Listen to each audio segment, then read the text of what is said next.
Welcome back, everybody. I'm Jeff Benyon here with my friend Dan Ellsworth, and we are moving on to part 4.3, specifically gospel-grounded ministry to sexual minorities. In the first two sections, we've kind of talked about the internal work that you have to do in order to get in a place where you can really be helpful to someone in a gospel-grounded way. And in part two, we talked about the larger landscape that you're dealing with, that you and the person you're ministering to are dealing with. Part three is where we really get into some important ideas about specifically the person in front of you. We've already talked about the ally movement. One of the challenges with the ally movement is they often see people as just an exemplar of a group. They're just an example of someone who's got a particular group identity. And that's where I really like to contrast what we're trying to do here with allyship or the ally movement. That's about the group. We are always going to try to be about the individual that is in front of us. And they all have different ideas, different concerns, different ways that they need to be ministered to. And Jesus always ministered to the one, and he never healed anybody the same way. And I think that's really interesting. I mean, maybe he did, but it's not recorded that way. Every time he heals, even the same affliction, it's a different way. And I think that might be a clue to how we're supposed to work here. So as we dive in here, the first thing I wanted to talk about is we've covered this before, this pyramid of change, which comes from the Arbinger Institute's The Anatomy of Peace.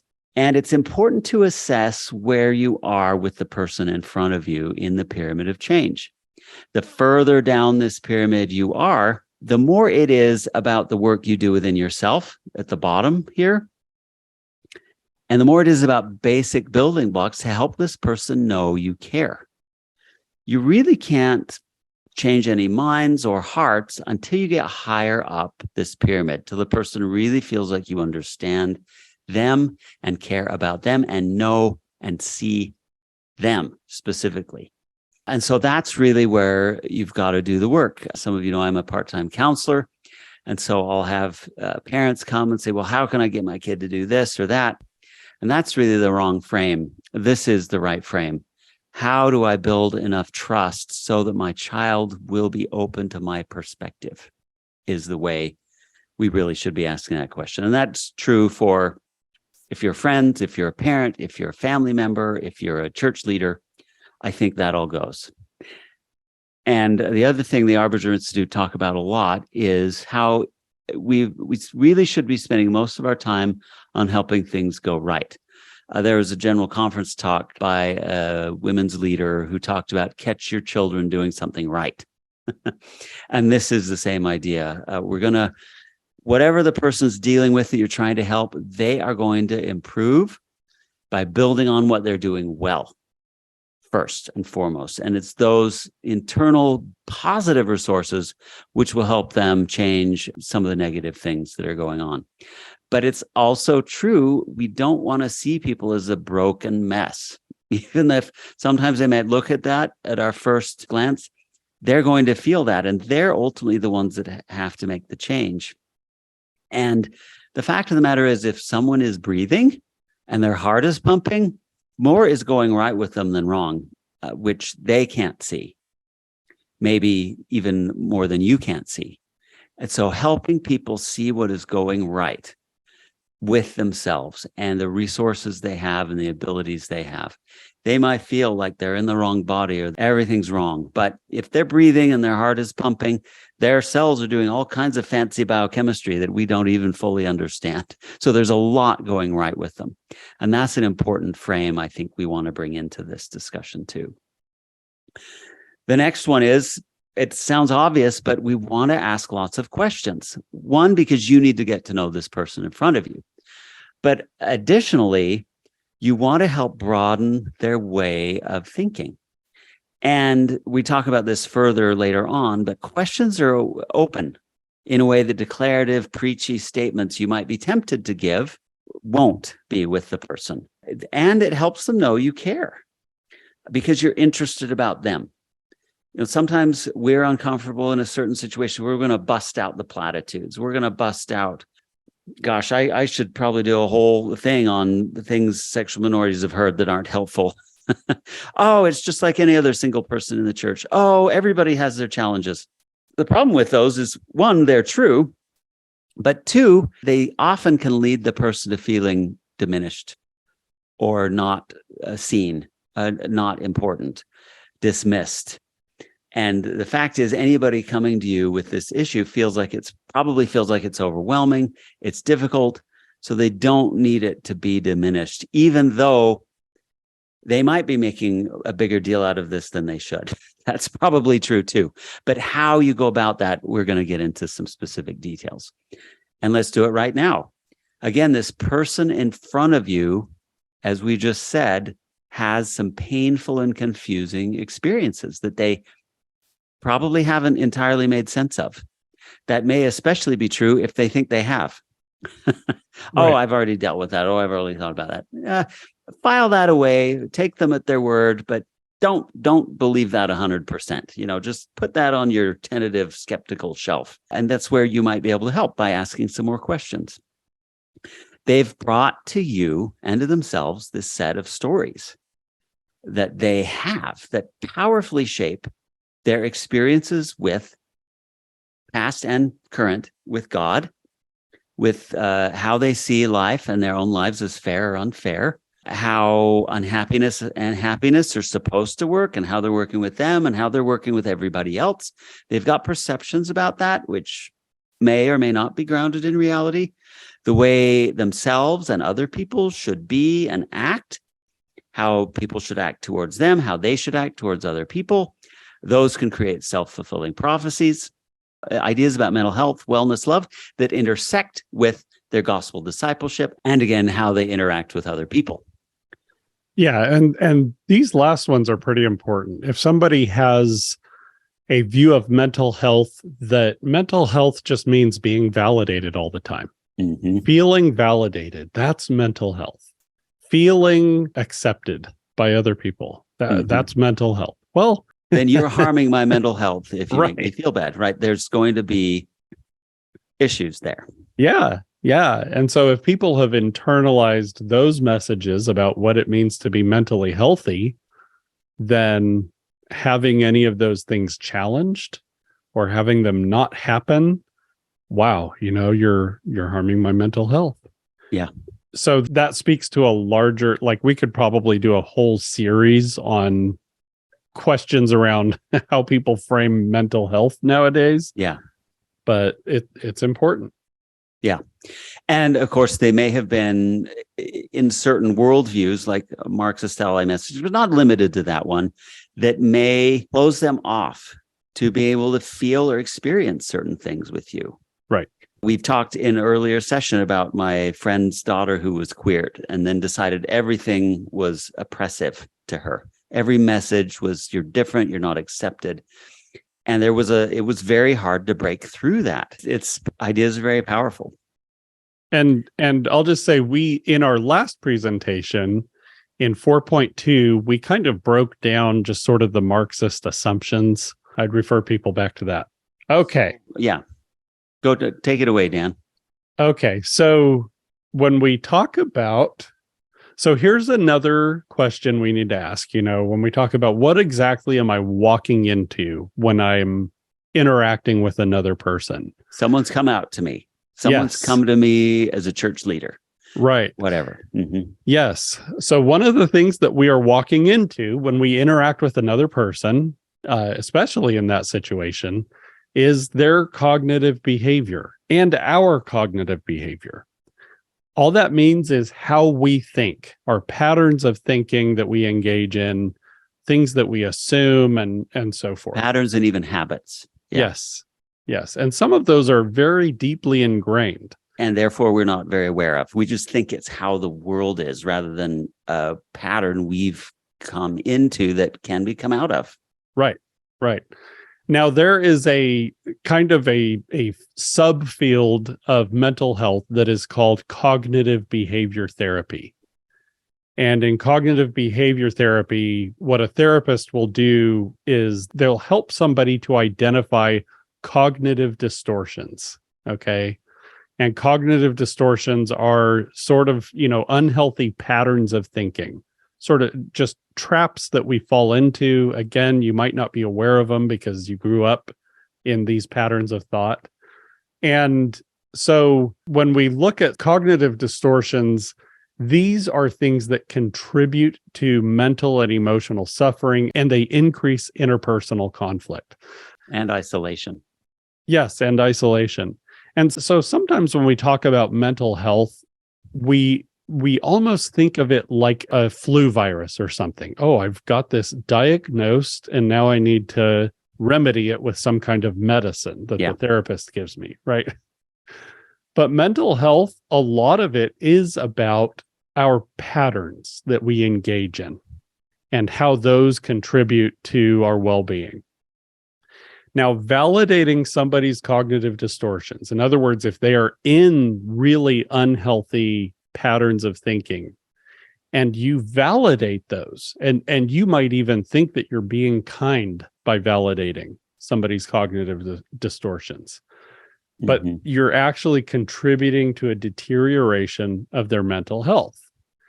And so hence the importance of understanding these things. And let's go through some examples here, like all or nothing thinking, right? When you use always or never in your language, you're only able to see things exactly one way or another, right? And if we pause, Dan, because you don't want to validate them, but you also can't say, you're doing that wrong. You're thinking wrong. Because they'll just apply the existing cognitive distortions to what you're saying. Right. So you come out a little sideways. So for example, with all or nothing thinking, what our antidote to that is called exception finding. Well, can you think of any cases that hasn't happened? Yeah, that was really terrible when that person was mean to you. Or yeah, there's a lot of times you can think of in your life when this happened. But are there other times when it didn't happen? And people can often come up with some, and they go, oh, and they'll, you not want to dismiss that thing that happened to you was really bad. But do people always do that to you, like every single time? And so the exception finding can help bring some gray in. Yes, to that. Kind of loosen up the grip of that pattern of thinking. Yeah. Another one is jumping to conclusions, where you automatically assume that you know what somebody's thinking, mind reading or fortune. Fortune telling. This is going to happen to me. Labeling. I always lose. I've had bad luck. Labeling. Right. So again, you could say, are you sure about that? Is there even the smallest chance that you might be wrong about what that person was thinking? Or if the person's there, could we ask them what they were thinking? Or if they're mind reading you, you could say, no, I'm not. They may not believe you, but there's ways to say, how do you really know that's what I thought or what this person thought? Maybe we should find out. Right. Is that really going to happen? Let's see. And again, if you have an existing relationship with them, you can follow up. You've got history. Remember when you were studying for your final test and writing the paper and you were sure you were going to flunk, but you got a C+ or a B-. That, that wasn't awesome, but that was pretty good. So you're not always right about what's going to happen. So can we be a little open and just wait and see what happens? Again, foster the open-mindedness, the curiosity. You're not getting out the pom-poms and giving them a pep talk. That's not what this is about either. It's just trying to open them up to new experiences without denying the sucky reality that they might be experiencing too. Yep. And then you have emotional reasoning, which is if somebody says, oh, I feel like everybody at church hates me. I feel that. Well, why? Well, they ignored me when I went there last Sunday and also the Sunday before, and I'm so hurt by that. So there's this emotional thing, and then it ties back into these other cognitive distortions. They're doing all or nothing thinking. Yeah. Classic example I deal with as a marriage and family therapist is, you don't make me feel loved. Right. So we break it down. Well, what makes you feel loved? What could that person still love you? And maybe you're just not able to feel it sometimes, receive it. Anyway, you again challenge, but the supposition with this person is, other people can make or not make me feel things. Right. And feelings are a reliable guide to reality. Yes, That's kind of exactly. the Even more assumption here. dangerous. Yeah. Yeah, whatever I feel is real. So that's Mhm. emotional reasoning. And then should, shouldn't, and must, mustn't statements. The more of those kinds of statements, oh, the world should be this way. The church should be this way. Everybody at church should or shouldn't be this way. The more of those you have, and we talked about the Buddhist three poisons in a Mhm. previous presentation, the more unhappy you're going to be. Yeah. We'll talk about this one in a minute with locus of control. Yep. Yeah. And then we have gratitude traps. And gratitude traps are when you have adopted the view that you ought to be grateful in a difficult situation. So it's kind of dismissing your pain or discomfort. Oh, why are you angry? You should There's be grateful. children, our moms did this to us, some of us. There's children starving in China. Yeah. Eat your dinner. Right. So those are gratitude traps. And then blaming others, blame and shame behaviors are. They're a trap because you can't process through your pain. Right. And the only way to do that is to go through it. You can't Yep. just set that aside. So that's why it's a trap. Yep. And then there's minimizing or mislabeling. So just characterizing things in the wrong way constantly. Right. And then assuming the worst. So we talk about catastrophizing, which is, jumping to the worst possible conclusions about what might happen, overgeneralizing, disqualifying the positive, saying, oh, nothing that happened at church in the past year was good. That person that paid me the compliment was nice to me. They didn't really mean it. I'm just a project. Right. That's a good one. Yep. Yeah. And then mental filtering. It's just, it's related to this other concept of disqualifying the positive. I'm going to filter out any information that doesn't support my narrative, my grievance narrative, and so forth. We usually blind to positive things and overemphasize the negative ones and maybe overly personalize them. Right. Now, as we talk through these things, you're probably seeing things that you have done and maybe currently do. Me too. We all fall into these traps, and they're not good for our mental health. And so now, if you understand these things, though, then there's a possibility that you can help the person in front of you to understand them. You can change your own mental health habits and support others as they change theirs. Right. Okay, locus of control, another thing to be aware of that you're walking into. And what is a locus of control? We've talked about it several times in these presentations so far, but it really is kind of our internal sense of how much power we have to make our lives better and the world around us better. If I wake up every day and I say, oh, I have the ability to make my life better. I have the ability to make my community better. I have the ability to be a blessing at church and help other people. I have the ability to make the world around me better. Then I have an internal locus of control.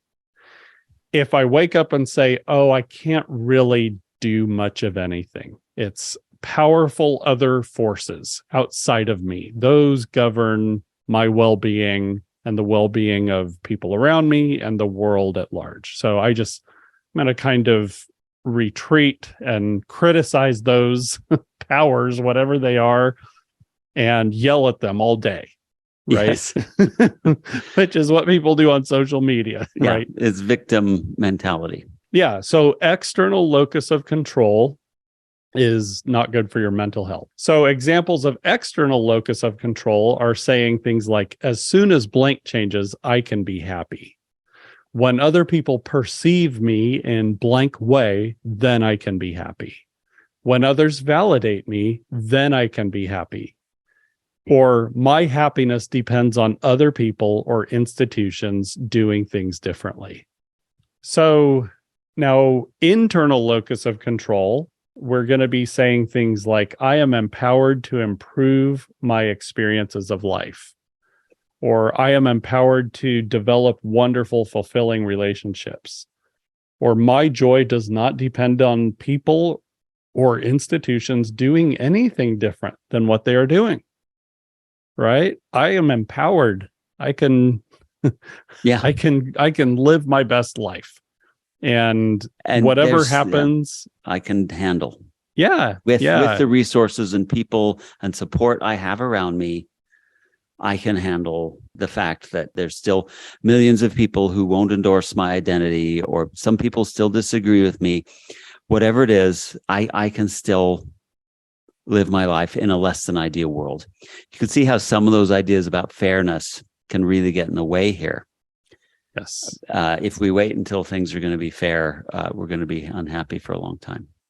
Right. So again, there's been research going back decades on internal and external locus of control.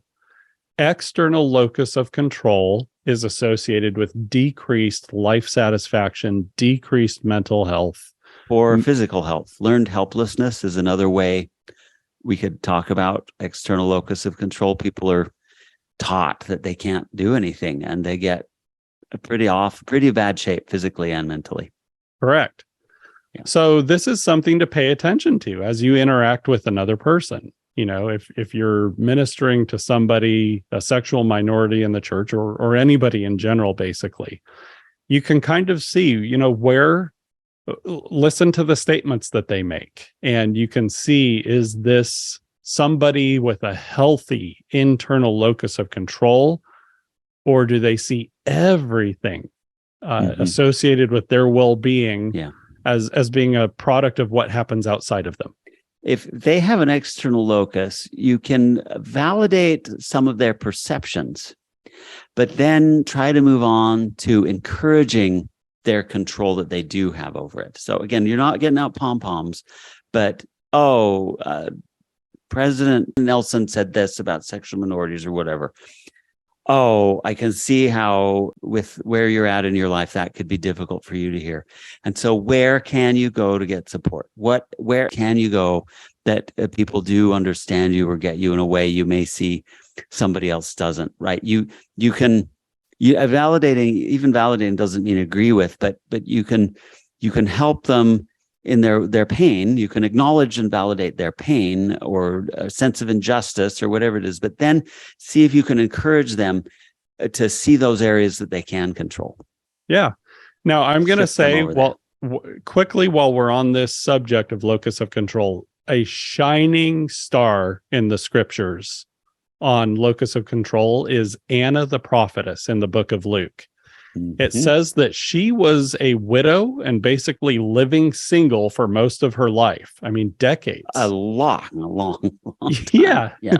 So what does she do? She starts fasting a lot and serving constantly in the temple. She doesn't have like a specific, calling, or he's not some high priest or some bigwig. Nobody probably asked her to even do it. Right. She just goes and does it. And she becomes a prophetess. And she is one of the people who identifies the infant Christ, when he's brought to the temple. Yeah. Just a fantastic example of internal locus of control. Not saying, as soon as whatever changes, then I can be happy. No. She just kind of creates her own set of possibilities, and it's really amazing to read. Yeah. Okay, Dan's already talked about decades of research. Let's look at some specific research that hasn't been out very long from the 4-option survey, where we actually asked sexual minorities what things they found helpful and what they didn't. So this is pretty exciting stuff. So what they did is they took people that were theologically conservative. We would call that, what's what we're calling orthodox. Kind of a traditional believer. Yeah, traditional believer. These are all sexual minorities. But these are sexual minorities who accept, these aren't specifically Latter-day Saints. So the sample did include Latter-day Saints. But these would be, Christians and Jews and other people who accept sort of traditional morality about same-sex sexual behaviors, not something that God approves of, in favor of traditional marriage, not in favor of same-sex marriage, those sort of people. Right. And then- and sort of traditional views of God too. Yes, that's true. Traditional views of God.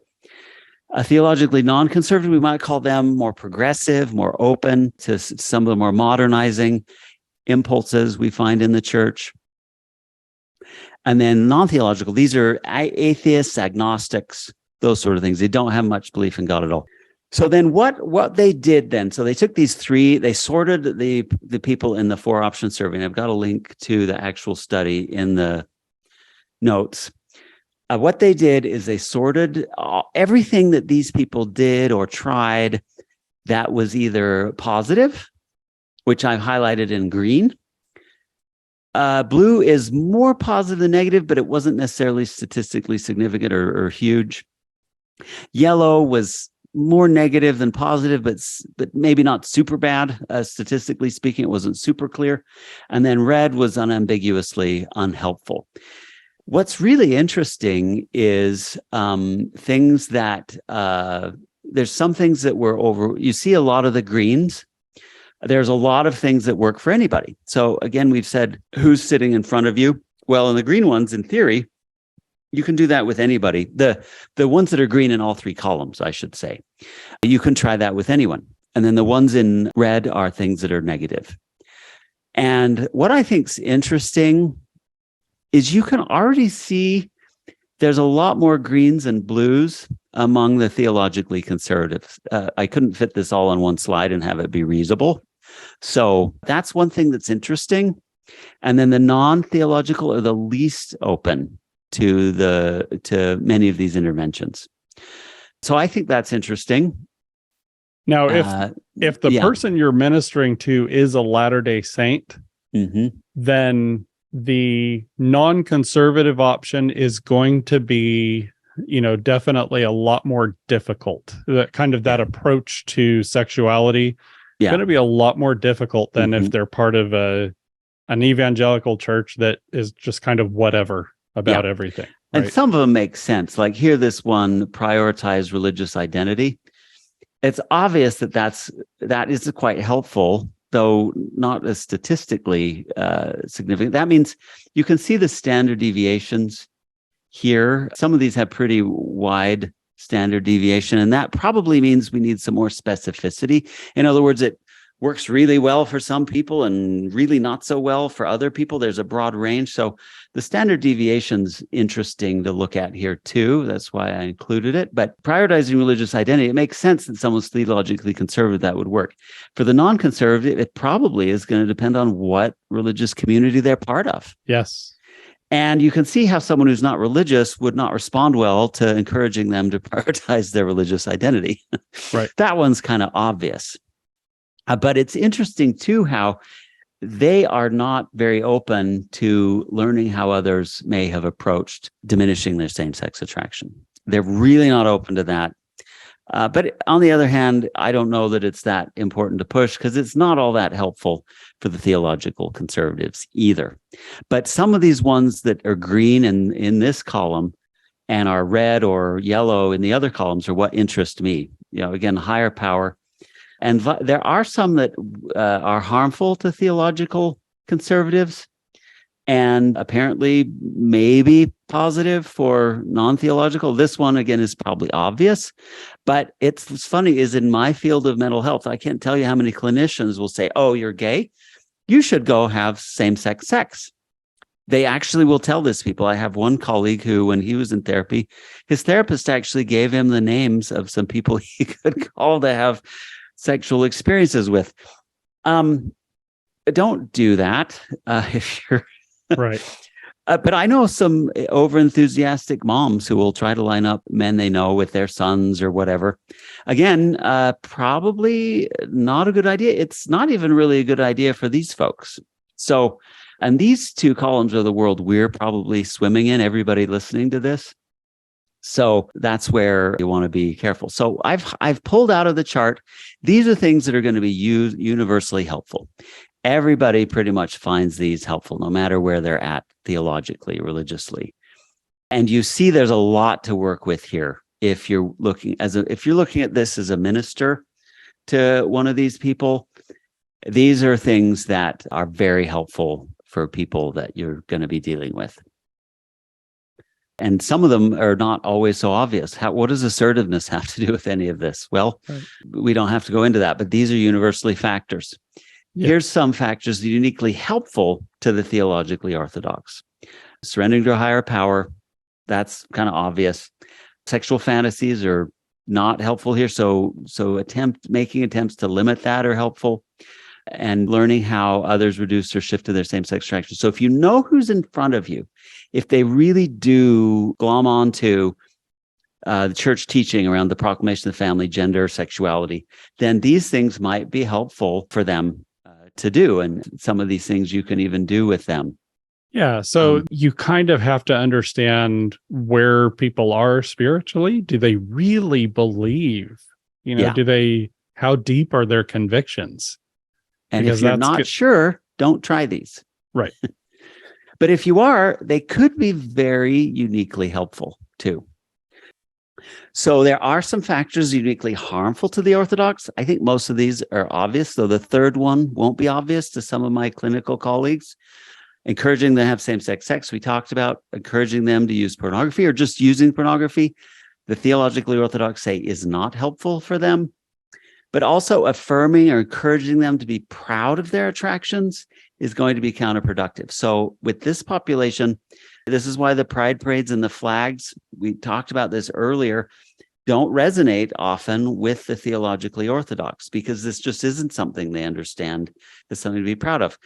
And so I refer you to part 3, where we kind of talk about how to approach this, where there definitely is value in acceptance, but they don't necessarily want or need to be affirmed in their attractions.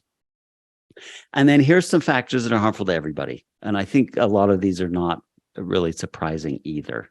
But suppressing, shaming, and aversive techniques are across the board reported as not helpful and even maybe harmful.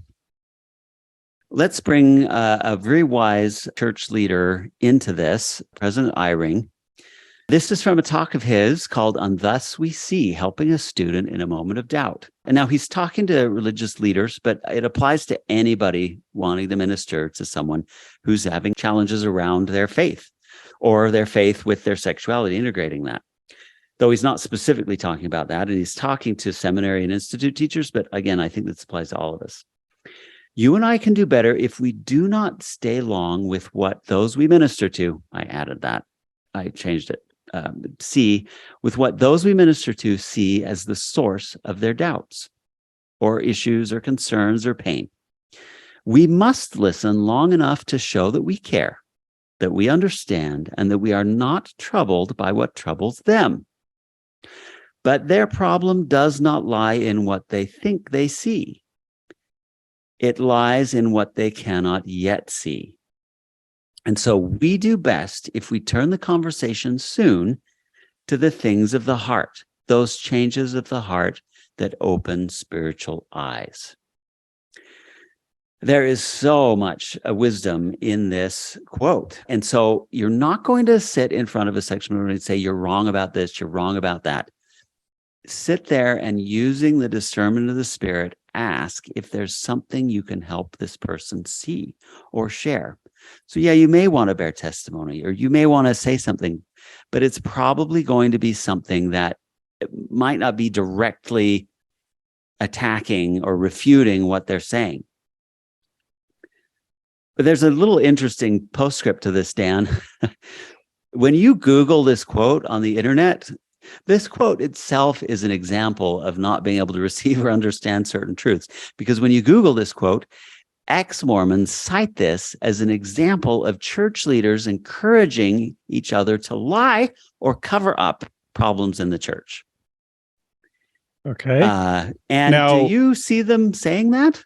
No. Is Elder Eyring saying that? So that is what's interesting. There are things that certain people read this quote and cannot see. So, and I'll just say right here, many of these communities that are super critical of the church are fever swamps of cognitive distortion. Yeah. So when you go back to that slide on where we talked about cognitive distortions, black or white thinking, and these jumping to conclusions and mind reading and all of those things. You can see those at play in criticisms of quotes like this. Yeah. This is a quote that speaks to something that psychologists are starting to teach a lot more now, and that is that our powers of reason follow our intuitions. Mm-hmm. They follow our intuitions and our emotional state much more than we tend to assume. Mm-hmm. So when he says turn the conversation soon to things of the heart, that's a piece of counsel that is very, very well supported by social science research in our day and age. Yeah. When somebody's heart is in a receptive and good place, you can have very different conversations with them than when they're consumed with anger and poor cognitive behavior. So somebody has a problem with Joseph Smith's polygamy. Does it help to say, well, the DNA tests show he didn't have any children from there? I know all the refutations cognitively, and I can bash with the best of them. I've never seen that help a person. Right. However, if you go, oh, well, my dad cheated on my mom when I was 12. And so why is that painful for you? Why is the idea of Joseph Smith having multiple wives painful to you? Well, my grandpa cheated on my grandma, or there's often some pain around sexual impropriety. So you go in and you help the person see that pain, and then they can maybe see how maybe Joseph Smith isn't their dad, right? Or who cheated on their mom or something. And then you can say, if you want at the end, oh, well, the DNA tests, this is maybe more complicated than we're assuming, and then they might be receptive to that. But even then, that's probably not the thing that gets them over the hump. Right. They're like, oh my gosh, I'm seeing Joseph Smith as my cheating dad or whatever that wrecked our family. That's where Elder Eyring is so right. Yep. And so that's the same thing here, where, as we've been saying over and over in this section, people are coming at you with experiences and a history and some pain. And so you can't just tell them they're wrong. And, there's studies show that sexual orientations change or whatever, which we have covered in this. But telling people that is not necessarily going to open their minds to something different. If you come at it at all, you come at it indirectly. And you're not coming at it indirectly as a way to change their mind, but to get their heart in a state where then they can maybe help themselves. Yeah. Some of us just and I'm speaking in the first person here, I like to just give people the facts. Yes. You're wrong because this, or here's where you're right, here's where you're wrong. And I'm not very effective in persuading people when I take that approach. Yeah. And that's why, coming at it indirectly is not deception. It's saying, can you look at the other factors? Probably the root issue. Yeah. This is a lot of surface stuff that we get wound up in. It's really not, even though that's what they're talking about, that's really not what they care about. Right. So like a therapist might say, what's really going on? Yeah. Right. Yes. That's that kind of a question. And so we've talked about help them broaden their view, broaden their perspective. And it may start with them seeing other people that are different from them, that are similar to them, but different from them, and do their options. We talked in part 3 all about how the adversary is all about limiting options. So again, help broaden their view rather than turn their view. See if you can broaden it, if you get what I mean. And then we talked in part 2 about ranges and continuums, not these little boxes. So go back to that discussion. We've linked to it here. And again, your goal isn't to convince them to behave the way you think God wants them to. Your goal is to help get them clarity. Your goal should be clarity. We're not trying to convince them they're wrong or they're bad or they're sinners and they need to repent. The Holy Ghost can do that. Sometimes we can point out some reality if they're living. We can help them come back to reality. But that's right at the top of the pyramid, right? You've got to be right at the top of the pyramid. But I can tell you, I'm so grateful for dear friends when I was thinking of wandering who begged me not to. Because I'd say, well, I can repent. And they go, yes, but it is so hard. You can repent, and I'm so grateful, but it's so hard. And they'd been where I thought I wanted to go. And I'm so grateful they leveled with me. And I'm so grateful they didn't just say, oh, you do you. It's fine. God loves you. I'm so grateful they were more personal and bold with me. But I had that kind of relationship with them too, right? Yeah. I'd known them for years. I'd shared and been open with them for years. It's often overwhelming to think I'm here and I'm supposed to be here. What? I can't get married. So what? I'm supposed to just stay 60 years for the remainder of my life single in the church? That is overwhelming to anybody. Or I'm not happy in my marriage, and so I'm going to stay miserable in my marriage, because we just project out. It's one of those cognitive distortions. Whatever I'm feeling now, if it sucks, I'm going to feel forever. Well, so there we do the one step at a time. Well, what's the next step? What's one little thing you can do? Help them bring their focus. President Monson liked to say, life by a mile is a trial, by an inch it's a cinch.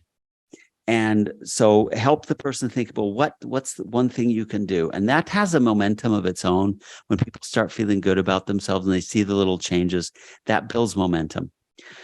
And so Alma 12 has a great example of this. You want to read this? Yeah. This is one that we read fairly frequently. Over and over again. And there's a good reason why. And so we're going to do it again because we can't do it enough. Yep. And now Alma began to expound these things unto him, saying, it is given to many to know the mysteries of God. Nevertheless, they are laid under a strict command that they shall not impart, only according to the portion of his word, which he doth grant unto the children of men, according to the heed and diligence which they give unto him. And therefore he that will harden his heart, the same receiveth the lesser portion of the word. And he that will not harden his heart, to him is given the greater portion of the word, until it is given unto him to know the mysteries of God, until he know them in full. And they that will harden their hearts, to them is given the lesser portion of the word, until they know nothing concerning his mysteries. And then they are taken captive by the devil, and led by his will down to destruction. Now this is what is meant by the chains of hell. Now, when we say this word hell, what does that mean? What is hell? Because it's described here in terms of loss of understanding, loss of even the ability to gain any understanding of God's ways and God's purposes, God's mysteries. So it's this contraction of our heart and mind and soul to where we're just not receptive to anything. And it's not because they're unwilling necessarily. They have hardened their hearts at some point, but they're literally, Alma is saying they're not capable in their current state. Right. They cannot comprehend certain truths. Yeah. So this describes an upward spiral and a downward spiral. So you can do either one. And on the upward spiral, you are open. You know, you're taking in more and more of what God has to offer, right? And it talks in terms of heed and diligence. You're applying yourself to the things that are given. And so you can be given more and more. You can be trusted with more and more understanding of God. That's hard work. You know, this is take up your cross. This is diligent gospel living. It's consecration, all of these hard words, right? Yeah.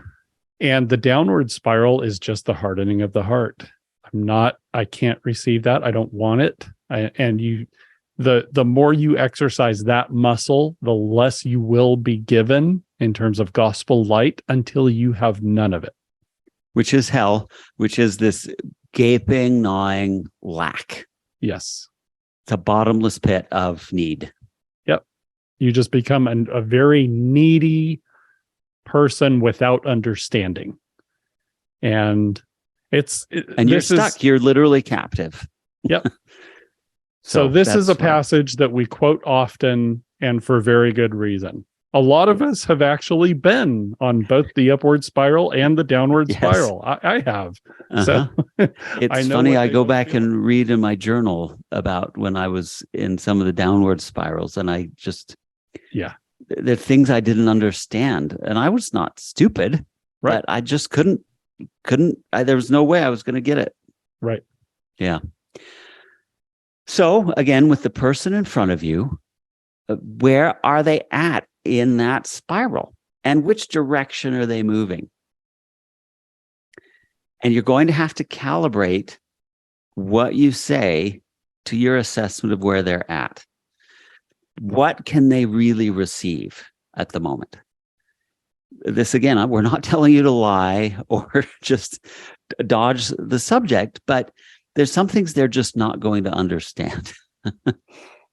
But the areas they can, that they still do understand and believe, testify abundantly in those areas that there's going to be some shared understanding about, because then the Spirit is going to come involved and it's going to help them know. Because wherever they are, even if they're headed down, one choice can reverse it. Yep. And it's that one choice to not harden their heart to that one truth. And it might be, some people are so far down that spiral, it's Jesus wants me for a sunbeam. I mean, sometimes it does go back to chronologically too. And so when you think about what you would teach a sunbeam, that might be where you need to start so that people can feel the Spirit again. Right. If they're wrapped up in some of these higher issues that they just can't understand, these higher spiritual principles, you go back to the milk, and the milk is Jesus wants me for a sunbeam. And the other primary song. So think about that, and the Spirit may guide you and lead you. You need it. You're not going to be able to do this. Like President Nelson says, you're not going to survive. There's another area you won't survive if you don't have the Spirit. Yeah. And when we say encourage the next step in obedience, think about, just simple things like if somebody says, yeah, I'm really struggling and I haven't been to church in a while, but maybe I'll go to church again someday. And just would you like to come with me this Sunday? Yeah, you could do that, or just say, I would love to see you there, and I'd like you to sit by me if you do. Yeah, I would love that. Or maybe you're ready for this fireside. Yeah, instead of church. Or do you still believe in prayer? Yes. Would you like to say a prayer with me right now? Right. So you're not being salesy. You're not being, man, if somebody just has the openness to doing something. Yeah. Because like we read in that passage from Alma, there is just the application of some amount of diligence and obedience, even a tiny amount. It's going to bless them. Yeah. It just opens up a ray of reverse light. The spiral. Yeah. Right. You can hear about these amazing transformations some people make, and they're just really, but when you drill in, they're just small little steps usually. They're hardly ever a road to Damascus type thing. They're just God's leading them along. And if God had told them where they'd end up, they'd say, no way on earth or in heaven could I be there. But they just follow childlike faith, and they're not too worried because they let God lead them. Yep. Okay.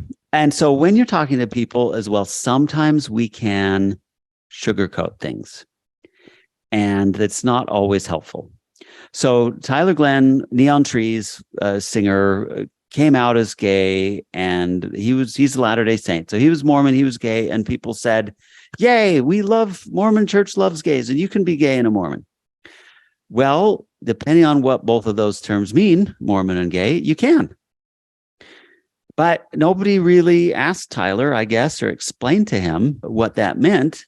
And Tyler thought it meant you can have a boyfriend and be sexually active, and the church will not disapprove or criticize that behavior. So then when the November policy came out, he got really upset and made some music videos and some other things where he's very angry. And he said that church leaders were telling him he was trash and all of these things. Well, as Elder Christofferson said, it's not loving to be unclear.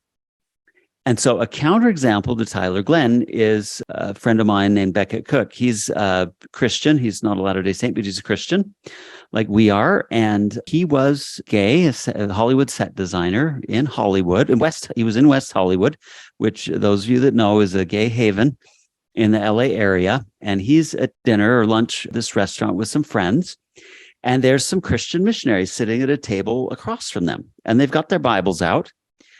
And Beckett Cook says to them, well, what is that book and what does your church teach about homosexuality or gay people?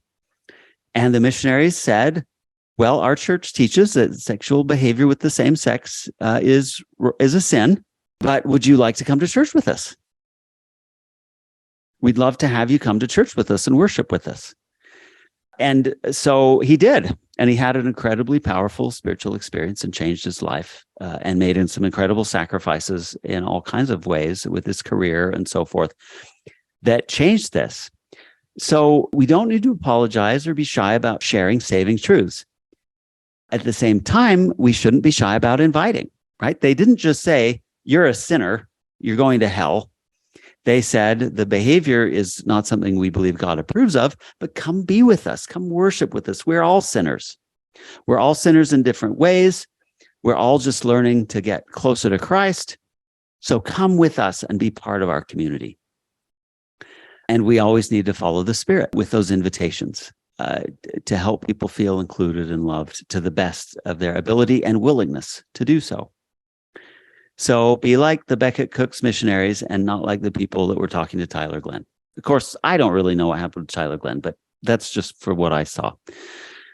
Here's another example of where we can maybe subtly undermine church leaders who might possibly not be following inspiration, but they also might be. But we can support people. So this is a friend of mine. I call him by his initials, BA. But he went to his bishop and told him he'd had this fairly minor sexual experience with the same sex. And his bishop way overreacted, called him some slurs right there used some words that we're not supposed to use, that I won't even use here, but called him those names. And my friend, of course, was terribly hurt. Well, one call of the stake president, the bishop was released the next week. And a new bishop was in. And so these things can get addressed with that. But on the other hand, I'll tell you about another friend of mine, C is his first initial, and he goes to talk to his bishop. And he'd had pornography had been an issue, gay pornography specifically, though that's neither here nor there. In this case, had been an issue for him for decades. And bishops had been supportive and encouraging, but it was still an issue. So this bishop says to him, see, I can see this has been an issue for a long time. I see you've worked on it a long time. I'm not sure you're taking this seriously enough. I'm going to ask you to give me your temple recommend, and I'm going to hold it until you and I both feel like you're making some new progress. This was a huge wake-up call for my friend, and it was inspired for him to do that, even though you can imagine another scenario where that might be exactly the wrong thing to do.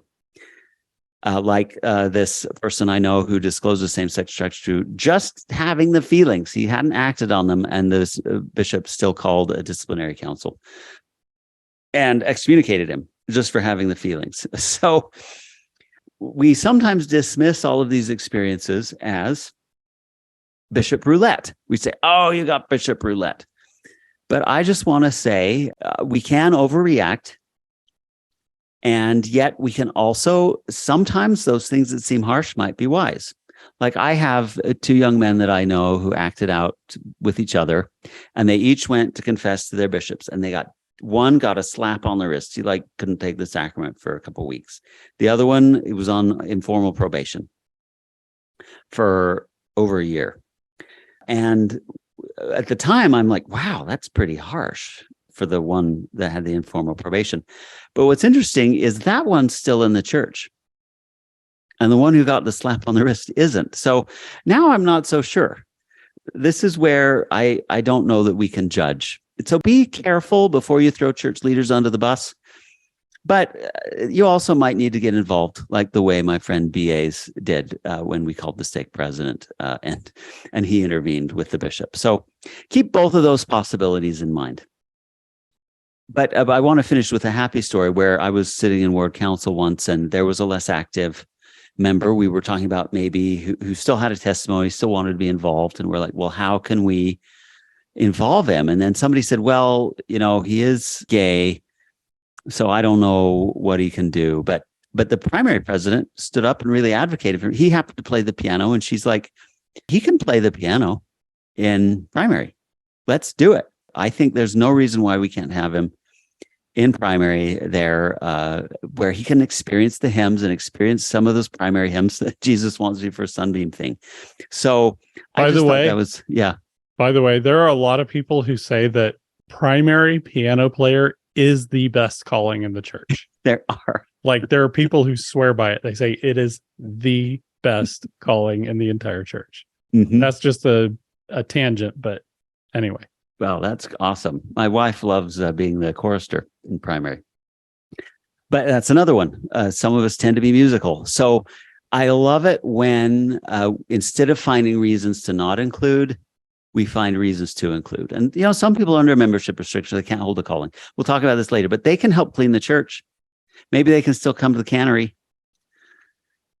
Okay, here's the flow chart that Dan came up with that is useful in other places, but also useful here.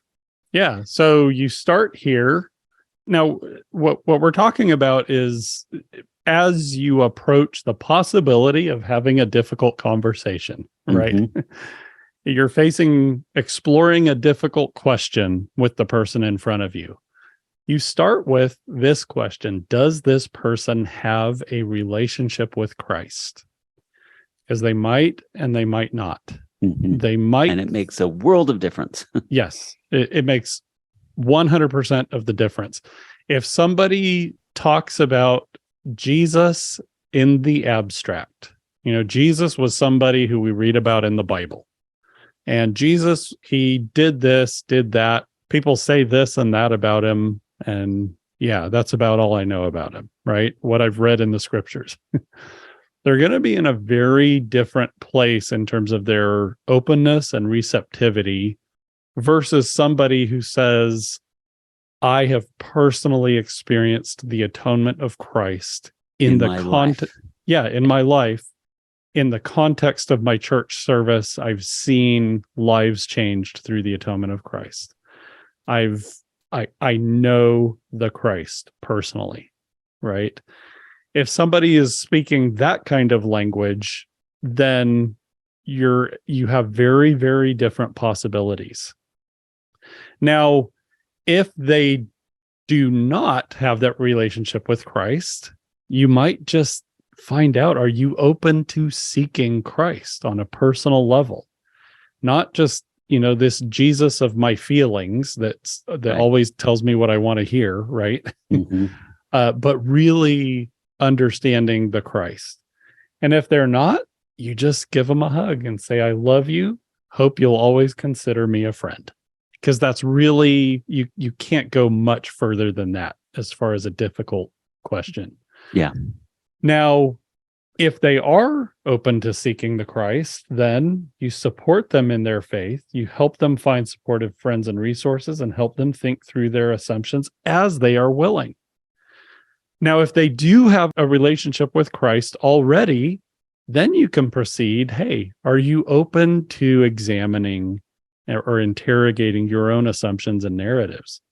And if they say no, okay, I love you. I hope you keep your faith strong. Let me know if you're ever open to exploring some different ways of thinking. If they are open, then you do this. Support them in their faith, help them find supportive friends and resources, help them think through their assumptions as they are willing. Yeah. And you work at their pace. Yeah. And we come with questions. We've covered these topics again previously, so I don't need to read this slide again, but ask the questions and assess. And then if they are, here's some possibilities to explore with the people down here, right? If you can determine they're down here, we're going to look at some things to explore with them. Explore, not bludgeon them with, not preach at them. Explore these things with them. Here's one. Now, I borrowed this from Jeffrey Robinson, and we've got a link to his fair presentation in the show notes, in the notes here. So I've had great success with this as a therapist in kind of making people think a little more sophisticated about, right? We talked about many people see LGBTQIA P2S as a box. I just got to find that box and I live in this box. And it is a thing. We've talked about the double H effect. We've talked about how perception can become reality. And so I'll say, if for example, if they identify as gay, I'll say to them, is identifying is being gay like lines on a map? Or is it like territory, like mountains and rivers and lakes and trees and deserts? Which is it? And that's not to say that those lines on the map aren't important. Here in Utah, we have a place right across the border called Wendover. I don't think Wendover, Nevada would exist without this line. So, and right now in Ukraine, they're fighting wars over where the lines should be. So this isn't to say lines aren't important, but they have a meaning and importance that is different than a river or a mountain might be. And I remember the first time I got an airplane when I was a kid. I'd been learning geography, and the pilot got on, and we were flying to Los Angeles to go to Disneyland, I think, in Orange County. And I remember the pilot got on and said, "We're now going to Nevada." And I remember looking down and saying, "Well, where's the line?" Well, that's how we can treat the G or the L sometimes. Like there should be a line there, and it isn't that kind of thing. So there's another subtlety to this too that's kind of interesting, which is you can also see we flattened a three-dimensional object onto 2 dimensions. And in fact, the map of the United States doesn't actually look like that on a globe. So there's also an interesting limitation with maps, which it flattens out some of the curve, some of the subtlety. Yeah, everything is delineated here or there. Here or there, flat, 2-dimensional. Yeah. There's a lot more to it. Yeah. So as we ask this question, I guess what we're saying is the territory is your lived reality. It's your lived present reality. And you can put lines around it. You can. But do you need to? Yeah.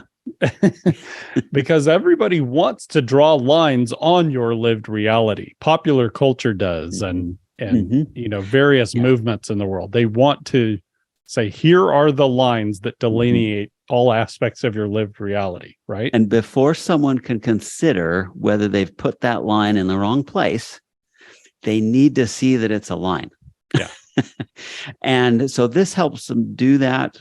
Again, you shouldn't, and I wouldn't tell them that they shouldn't put a line or they shouldn't have a line, but if they can see it's a line, then they see they've got a kind of freedom and autonomy. Yeah. They wouldn't if it was a mountain range. Right. And this goes further then with people who are really in the essentialist world that we talked about in part 1. I am gay. Gay is a thing. Gay is a part of me as essential as my gender, as essential as my spirit, and as eternal as my spirit intelligence. So people like that are going to be very resistant to ideas like it's shifting, even in this life. And in the next life, they might call it something like celestial gay genocide. That's a term that some people use. And so one of the things you can ask, if people are open, remember Dan's chart, see if they have an open mind about that. If they like, because it makes sense why some people would feel this way, because often are feeling different, feeling a strong draw, which at a young age is not sexual, can make you feel like this has been part of you, your whole memory. And if it's part of your whole memory, then why wouldn't it be part of you in the preexistence? This goes back to some of the stuff we talked in God created me this way, God made me this way. All those suppositions come into this. Well, so what will hunger be like in the next life? We know resurrected bodies can eat. Jesus ate several times with his disciples to prove he wasn't a ghost. But does Jesus have to eat? Well, he didn't say, and I don't know. Maybe, maybe not. Will we eat the same things we do now if we do eat? Again, we're not trying to speculate like how many angels can dance on a head of a pin, or did the Nephites have airfields or whatever. This isn't why we're doing this exercise. We're doing this because we're analogizing. Hunger is an appetite. So will we need an appetite in the next life if we don't need to eat, or we eat in a different way? It seems to me that if we need to eat other substances, maybe hunger will be different. If we don't need to eat at all, maybe we won't need hunger. And even if we have hunger of whatever kind, will we late night binge on ice cream or potato chips? Most of the people I share this with concede that even if hunger does exist in the next life, it's going to be a different experience than we have in this life. So be cautious with this last bullet point, but does it stand to reason that a sexual appetite might not be exactly the same as we experience it now? So we have hinted at this in other presentations. Yes. Both you and I, Jeff, Mhm. believe that heterosexuality, Yes. as we conceptualize it right now, is probably not going to No. exist in the eternity. Exactly. So why would that not apply to same-sex relations, right? Yes. And same-sex longings? That bishop I knew who said he had sex with his wife every day and he couldn't imagine life without it, this might be as challenging to him as other things. Yes. Right. Yes. We're that attached to that thing. Maybe it'll be the same, exactly the same, but that seems to me the least likely possibility here. Right. Here's another one. Did sexual desire exist in premortal life? Well, we didn't have bodies in the premortal life. We are taught we were male and female in the premortal life, at least after we were spiritually created as spiritual beings, whatever that means. Did we have romantic crushes? Sexual desire? Who knows? But again, if someone thinks they were always gay, what did being gay look like in the pre-existence? And most of us can remember a time when we had what the psychologists call latent sexuality. You just didn't have sexual attractions. That erotic desire was not part of our experience. And since we can imagine that, we can also imagine premortal life would have probably been a latent stage. And it's not until puberty hits that this whole sexuality thing becomes a big can of worms for a lot of us, if not all of us, in one way or another. And so if they can imagine their life before that erotic overlay happened, they could imagine it in the premortal life and maybe the postmortal life existing as well. So this is another way to come at that sexual appetite thing. Here's another one. Will we have patriotism in the next life? Will you be American or Canadian or Mexican or Italian, whatever it is, Irish, whatever your ethnic heritage is that you're proud of, and probably it makes a big part of who you are in this life. And some people, of course, just as enthusiastically adopt some customs of their country they immigrate to, which is great. That's all fine for this world and in its place, so long as it's not misplaced, right? We could talk about patriotism versus nationalism or go into that whole thing, but we don't need to here. These all are wonderful things. 4th of July barbecues, mom and apple pie, all that stuff, whatever you think's wonderful if you're American or whatever country you're at. But how much of that is going to matter in the next life, right? If we're hundreds of millions of years old and the millennium's 1,000 years, or as Dan believes, even longer, how much is it going to, it'll be a piece of us, right? It's not like that's going to be erased, but how big a piece is that going to be compared to how big it is now? All these things that we identify with. Yeah. Immortality. Mm-hmm. So think of what is said about the 3 Nephites in the Book of Mormon. Their bodies were changed, and the only sorrow they were capable of experiencing was over the sins of the world. Think about how many of these identity-based things just won't and our longings, our sexual and romantic longings. Think about how much of human sorrow throughout history has been generated by those things. How much emotional energy do I expend on the sins of the world versus everything else? Right. Right. It is teeny and huge. Right. And And so what happens when those are flipped? yeah. So we are told that when bodies are changed, when you have this new form of a body, it does get flipped. Yeah. Things do get flipped. And everything else is going to flip. Right. In ways we can't even understand today. Right. Yeah. So those are the sort of things that you can explore with people who are really stuck if they're open, but it's still really in this essentialist mind frame. Might be interesting ways to have them think about maybe moving that line on the map. Okay, now the fifth one is really going to blow everybody's mind. Dan, I think I'm going to offend everybody with this one. Okay, in our culture. Is arranged marriage worse than love marriage? Of course it is what you're all saying. It's terrible to be stuck in an arranged marriage. Guess what? There's big parts of the world in India, Indonesia, China, where marriage and Orthodox Judaism, where marriages are either arranged or negotiated. And there are cons to that for sure, which you anybody listening can easily identify. But there are also some surprising pros. And this is again a great example of us with this American. We have inherited the Victorian romantic idea about marriage as companionate, and there's a lot of great things about it.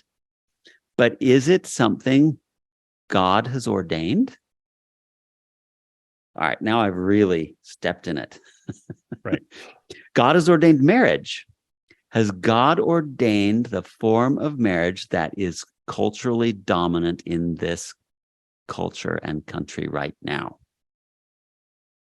When the scriptures say, cleave unto your wife and husbands love your wives, we read that through a certain lens in our culture that someone in India or someone in Indonesia is going to read differently. We say husbands love your wives. Do we mean romantic love? Do we mean buy her flowers and chocolates? I'm all for that stuff. I'm not trying to say that you shouldn't do that, but is that what Paul means when he says husbands love your wives? I think he means something deeper and more eternal that might be represented by those things. But people in arranged marriages can love husbands in arranged marriages can love their wives too, and vice versa. Yep. And it is so mind-blowing to think about there's other ideals, there's other priorities. Why would someone willingly enter into an arranged marriage that's not forced? Right. There's actually perfectly legitimate reasons to do it that aren't necessarily, definitely aren't morally worse, and even culturally, in some ways might be better, because our companionate ideals of marriage actually impose a lot of stress. The people that stay in marriages are more satisfied, but marriages fail more often. So our Victorian cultural ideas put a lot of stress and strain on marriages that a lot of marriages can't survive. And arranged marriages put a different kind of stress, but their divorce rate is 5%, where ours is 50%. Yeah. One of the very best marriages I've ever seen was an Indian couple that I knew. Mm-hmm. Who had an arranged marriage. Phenomenal marriage. Maybe wasn't that way at the start. I don't know. Yeah. It probably wasn't, but who knows? Yeah. Right. But after a couple of decades of being married, just an amazing marriage, like a model marriage. Mm-hmm. And so why am I riding this hobby horse? What does this have to do with anything? Well, all I'm trying to do is, again, we've put this hopes open people's ideas about romantic love as the end all be all, which is saturated in our culture, in songs and movies and Netflix shows and all kinds of ways that sexual and romantic desire are the ultimate end. And there are plenty of other cultures that show us there are other ways to conceive of it.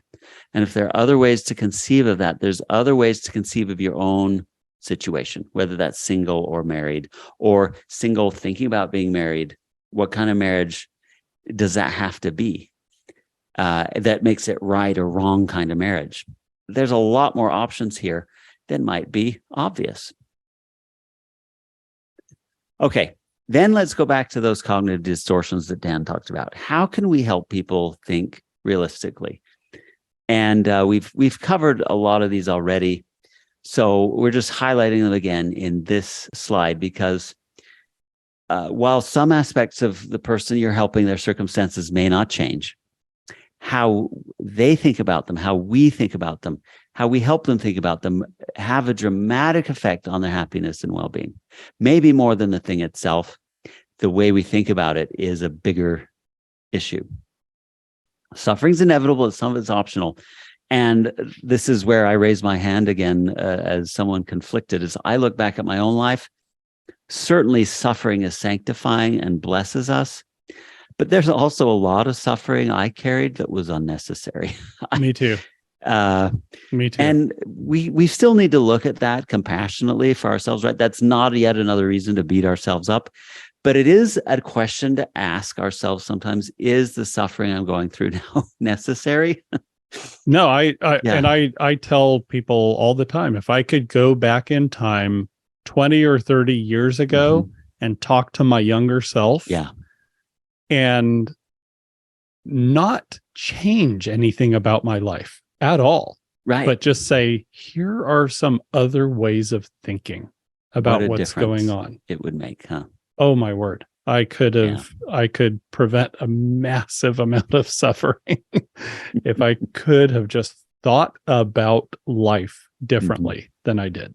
Yeah. And so that is under our control.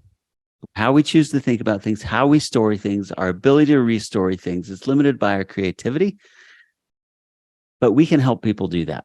And we ourselves can control those things. Even though there's plenty we can't control in the locus of control, we could put that focus on things beyond our ability to immediately influence. Don't unnecessarily limit the Lord. So notice people saying always, never language. I can never be happy married to a woman. I will always have same-sex feelings. I'll always, these words we've talked about in part 3, not yet, but if not, I may never get married. That's way different than I will never get married. That's again different cognitive distortions, right? Just the tendency toward catastrophizing, jumping to conclusions, and all of those things. And we talked about this before, assuming that whatever I'm feeling now, I will continue to feel forever. Yep. That ends up ingraining a lot of those negative feelings in ways that are unnecessary sometimes. Almost always. Okay, here's 4 parables that I think are interesting. One comes from the Book of Mormon, and it's not really called a parable. I'm making it one. So this is the book of Jeff. But notice how Captain Moroni mentions how it's easier to fortify a city than have to recapture it. So when he's in his war against the Lamanites, he builds up fortifications.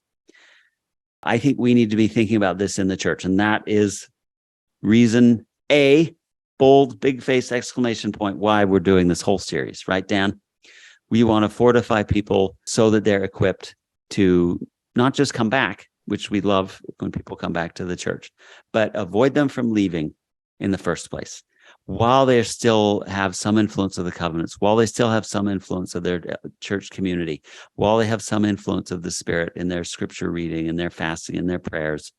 That's when it's ways to keep that and strengthen that and build that, those pickets and those bulwarks of wood up a little bit higher than have to rebuild them from scratch once they've been wrecked.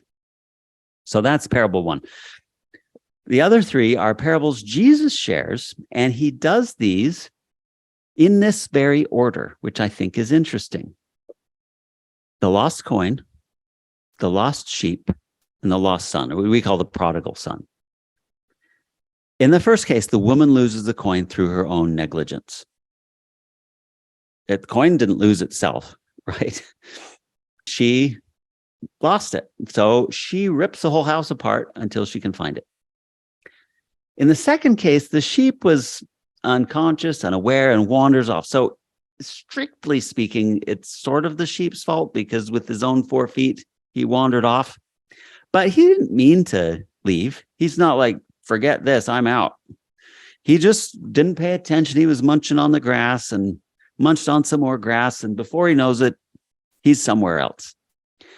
The last one, the prodigal son, says, I am out. I hate this life. I hate this. Give me my inheritance now. I'm out of here.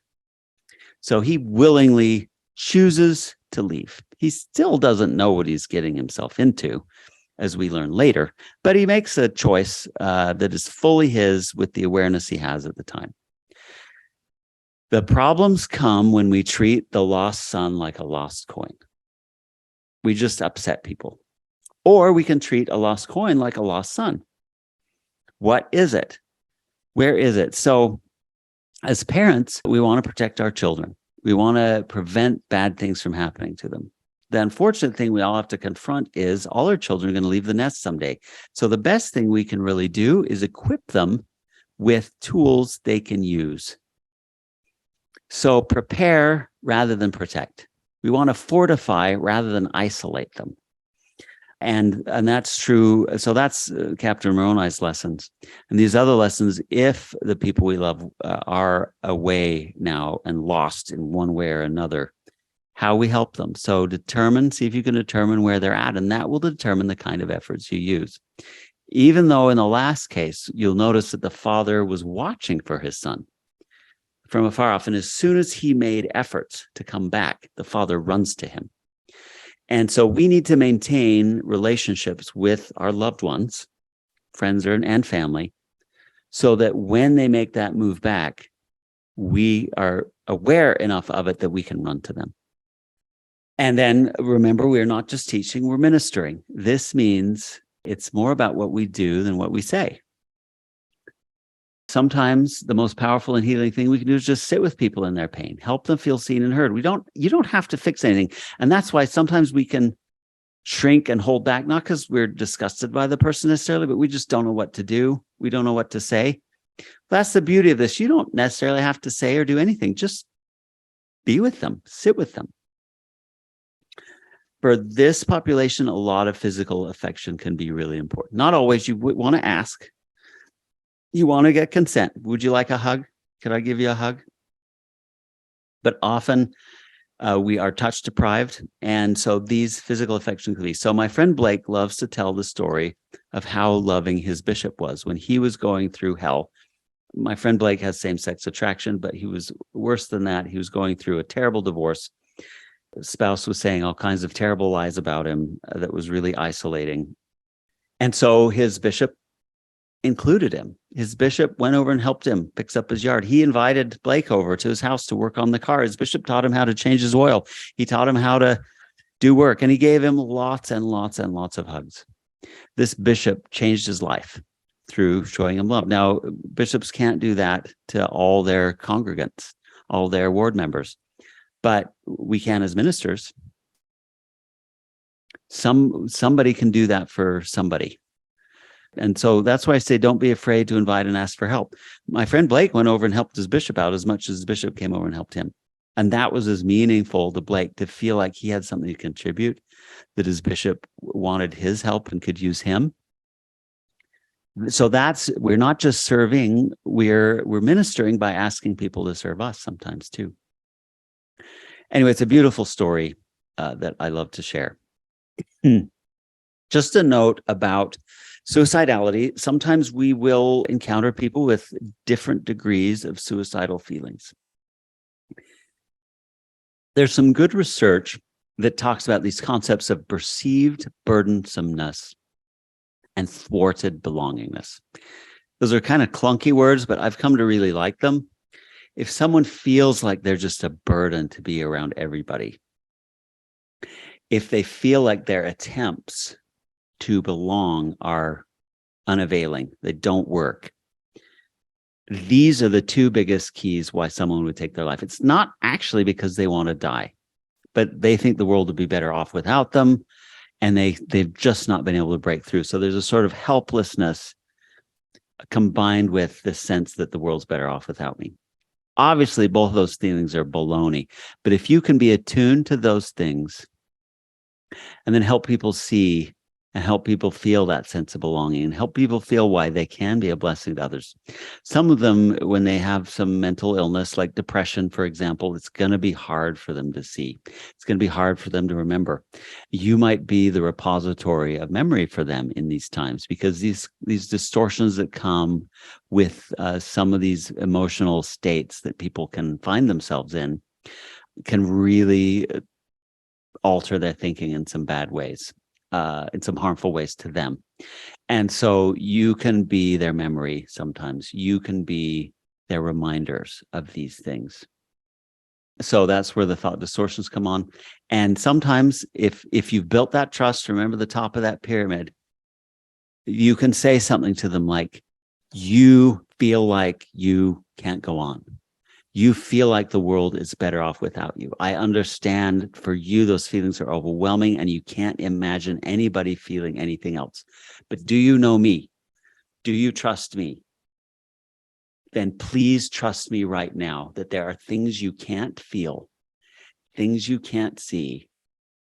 I am relying on all the trust and goodwill and history that we have together and asking you to trust me and believe me that in this moment, please believe me that you are wrong and I am right, that there are people who love you, there are people who care for you, there are people who will miss you, there are people that you're connected with, even though you're not feeling it right now. Please believe me over you. Sometimes you need to have that conversation. Now, there's some more mild ways this happens, and hopefully we can catch it earlier. I call it snowflaking yourself. I've snowflaked myself. Oh, everybody in the ward is way older than me or way younger than me.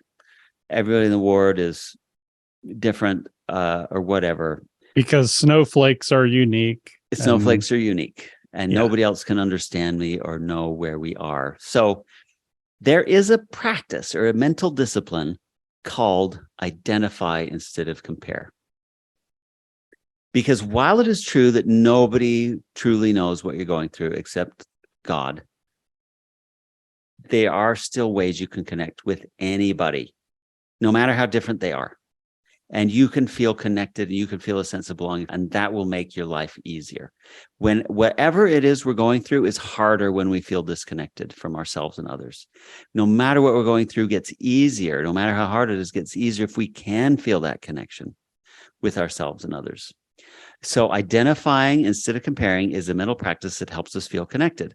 So you can look at somebody and say, oh, they've got it all together. They're really good. Oh, look at this teached speaker in sacrament meeting. They know what they're saying. They're so articulate. I can never be like that. Well, there are differences for sure. But are there times you have made a difference in people's lives because of something you've said? Are there times that you've been inspired with a good idea and you've touched somebody with something you've said? This person's bearing a beautiful testimony. Okay, they're more articulate than me. Maybe that's true. But do I have a testimony? Do I have vocal cords? Can I speak? In fact, if we think about it, we can always find something more. There are more things we have in common with anybody, no matter how different they are from us, than our differences, I believe. Even our genes, right? You could pick two people the most genetically different, and we're still 99.99% the same or something crazy like that.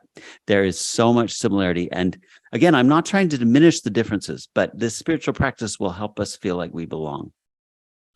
Notice when you exercise contempt. I did this I called them the dumb jocks. They were the dumb jocks. I talked about that a little bit before. That was contempt. And it was a way to insulate myself, but it was also a way to isolate myself. And it was harmful when I did it. It's harmful when anybody does it. So that contempt that people might show to others, that's a dangerous place to be. Now, it's also true everyone's struggles are unique. But the problem then comes when we compare pain. Well, I have same-sex attraction and I'm single and 50, for example. That's not me, but someone might say that. Well, I'm single and 50 and don't have same-sex attraction. Well, it's harder because I'm a sexual minority. Well, some aspects are harder, but believe it or not, some aspects of that person's experience are going to be harder too. There are commonalities and differences with every other person's trials. And the problem when you say, well, I have it worse, or you say they have it worse, either way, when you say that, you are disconnecting. You're pulling away from that person. But when you compare pain and you appear to diminish pain, the result is disconnection and actually more pain. I see this a lot in couples counseling. I say comparing pain just leads to more pain. Sharing pain and helping someone really see your pain helps the disconnection, and we feel it helps reduce the disconnection, increases the feeling of connection, and that makes everything easier. And of course, as always, Elder Maxwell said it best: only the Lord can compare crosses. The rest of us shouldn't compare. We should just connect with and relate to pain. Just one quick example with a client. He was 15 actually. He'd come out as gay, and he's like, my parents don't understand what it's like to be gay. So they can't understand what this is. And I said, you're right. And you will want some friends that understand what that experience is like. At the same time, there are aspects of your experience that your parents will certainly relate to. For example, he said, one of the things that's hard about being gay is before I came out as gay, I thought 48% of the girls I was in were potential romantic partners. Now that I've come out as gay, only 2% of guys are my potential romantic partners. Anyway, and that's something his parents won't understand or appreciate. But just about everybody's had the experience of unrequited love. Just about everybody's had a painful breakup. Just about everybody has had a crush, a romantic crush on somebody. Again, these aren't exactly the same as being a sexual minority, but these are points of connection that will help you. I told my client, my 15-year-old, that will help you feel like your parents can understand at least part of your experience. And that's going to help you feel less alone. And these are the sort of things we can do as we relate to them, not in a way of diminishing. Well, everybody feels something like that. Like I say, that's kind of true, but it's not helpful to say that. You can say, oh, I can relate to that because even though my experience is different, I feel like I can relate a little bit because I have this. And hopefully they can open them up to this. But unfortunately, sexual minorities have been conditioned in the modern world to feel like no one else can understand them. So we're fighting an uphill battle here. So because of that, we want to encourage sexual minorities to make connections with other church members who are and aren't sexual minorities. So I have a friend, she every year goes through Relief Society roster, and she connects with each of the sisters in her Relief Society. I have another friend who had some specific needs at a certain time in his life, and he met with his bishop, and then his bishop put him in touch with Elders Quorum, and he had people ask. He asked for what he needed, and the ward did some of that. They helped him out a lot on that. They were not the only part of his healing journey, but they were a vital part of it. So acts of service, sometimes we can say lose yourself in service, and that can be a gratitude trap kind of. But it also is true that it can help us understand that while no one has the same circumstances we do, reaching beyond ourselves can help us appreciate the strength of others and be more grateful in our own circumstances. We learn that we can gain strength and connect with everyone. We need to learn that talking about these issues with others can reduce isolation and lighten the burden. Even if they're not a sexual minority, the other person you share with, they can still understand some aspects of that experience, and that will reduce isolation and lighten the burden. Then another thing, you want to check with the sexual minority, but very often these individuals do appreciate being asked specifically about this and having them bring it up again, rather than just ignoring it and waiting for them to bring it up. Again, this is a very sensitive and private thing for people. So I get why when someone discloses to you, you might not ever bring it up again, but they probably brought it up because they want to talk about it and not just one and done. They probably want to talk about this again. So they probably want you to bring it up. Not all the time, not every time, not make it an obsessive center of their conversation, but every once in a while, ask about it. Not in a way like you're spying on them or checking on them, but that you're genuinely curious and interested. And check in with them and ask them if they want you to do that. They'll tell you, but it is very likely they do want you to keep asking about it as one aspect of their life. And there are going to be mentors and role models in the ward that can help them, and they might appreciate being connected to those. So those are all kinds of things we can do. And then the flip side, we can encourage members of the stake in the ward to include sexual minorities. If they're single, ask them to sit with you or ask if you can sit with them. That's so obvious, but yet we don't ever do it. Some of them really appreciate being able to sit with families, having this experience they don't have or may feel they will never have. Invite them over for dinner, obviously, but to family activities, to family home evening, to come follow me studies, include them. There's a lot of things. Families are busy, that's for sure. But often it doesn't take any more time to bring a plus one, right? If you're already making dinner for 8 kids, one more person at the table doesn't make a difference, or whatever it is. Have them come to the activities, have them come to family night, include them in different ways. That's so important. You can also ask them to help you. Get their opinions. Many sexual minorities are highly skilled in certain areas and can really bless your life. They can come over to your house, get their opinions or counsel on matters of life importance to you. Show them that they're not just this broken thing that you're trying to fix, but that there's someone that has something to contribute to you, that they can be a blessing in your life. I promise you they can, that they can be a gift to you, and that those gifts and talents will bless you and your family. Again, you want to use discernment. Not everybody's in a position that you would trust to do this with, but this is baby steps, and you learn to trust them. And obviously include them with ward callings and assignments. Even if they have membership restrictions, there are still ways they can help and serve in the ward, and they're needed. So this is the end of our presentation for 4.3. We do have a few more sections where we're going to talk about specific scenarios where you can help minister to sexual minorities. So we're going to get more and more specific.